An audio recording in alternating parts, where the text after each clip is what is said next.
क्या हम लोग अपने लिए कभी गलत प्लानिंग करते हैं? भरोसेमंद इंसान का जिंदगी से चले जाना, ऑफिस में बॉस की डांट खा लेना, या फिर ऐसे इंसान से अपमान हो जाना जो कि हमारा बहुत करीबी है, या फिर हम लोग अपनी फ्यूचर प्लानिंग के अंदर ये सोचते हैं कि मेरे ऊपर ये दुख आ जाएगा, ये कलेश हो जाएगा, या फिर मेरे साथ ये घटना हो जाएगी। ये सब चीजें हमने कभी प्रेडिक्ट नहीं की होती, पर फिर भी हमारे साथ होती है। इसका उत्तर आपको भगवत गीता के अध्याय 1 के श्लोक फर्स्ट में ही मिल जाएगा, जो कि पेज 31 में लिखा हुआ है। धर्म क्षेत्रे कुरुक्षेत्रे समवेता युयुत्सवा मामका पांडवाश्व किम कुर्वत संजय। धृतराष्ट्र ने कहा, हे संजय, धर्मभूमि कुरुक्षेत्र में इकट्ठे हुए मेरे तथा पांडु के पुत्रों ने क्या किया? धृतराष्ट्र जो कि 100 कौरवों के पिता थे। संजय के पास दिव्य दृष्टि थी जो कि उनको स्वयं वेद व्यास जी ने दी थी, जिसकी वजह से वो कहीं पे भी बैठ के युद्ध में क्या हो रहा है वो सब देख सकते हैं। धर्मभूमि यानी कि कुरुक्षेत्र की भूमि जहाँ पर युद्ध हो रहा था। कुरुक्षेत्र की भूमि का उल्लेख स्वर्ग में निवासियों के लिए भी तीर्थ स्थल के रूप में हुआ है। अब क्योंकि धृतराष्ट्र संजय से पूछते हैं कि क्या हो रहा है, तो संजय धृतराष्ट्र को बताते हैं कि पांडु के पुत्र तथा आपके पुत्र विध्वंस के लिए इकट्ठे हो चुके हैं। दोनों एक दूसरे के आमने सामने खड़े हैं। अब क्योंकि ये जो युद्ध था धर्म युद्ध था और धृतराष्ट्र पहले से ही डरे हुए थे, क्योंकि पांडवों के साथ स्वयं श्री कृष्ण युद्ध में थे और ये युद्ध धर्म स्थल पे हो रहा था, इसलिए जिसके साथ धर्म होगा उसकी जीत पक्की थी। और साथ ही साथ में क्या आपको पता है कि धृतराष्ट्र के 100 पुत्रों को कौरव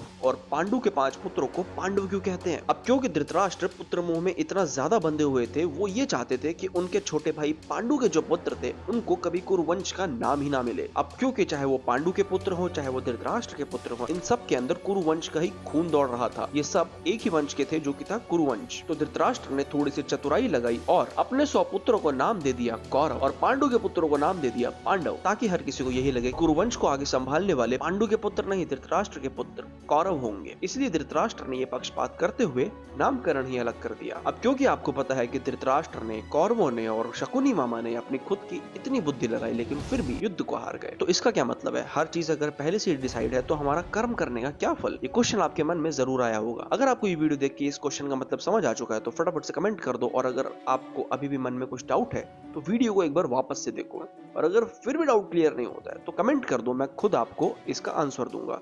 और जिसको समझ आ चुका है वो भी कमेंट कर दो ताकि लोगों की हेल्प हो सके। कल वापस मिलता हूँ दूसरे श्लोक के साथ। हरे कृष्णा।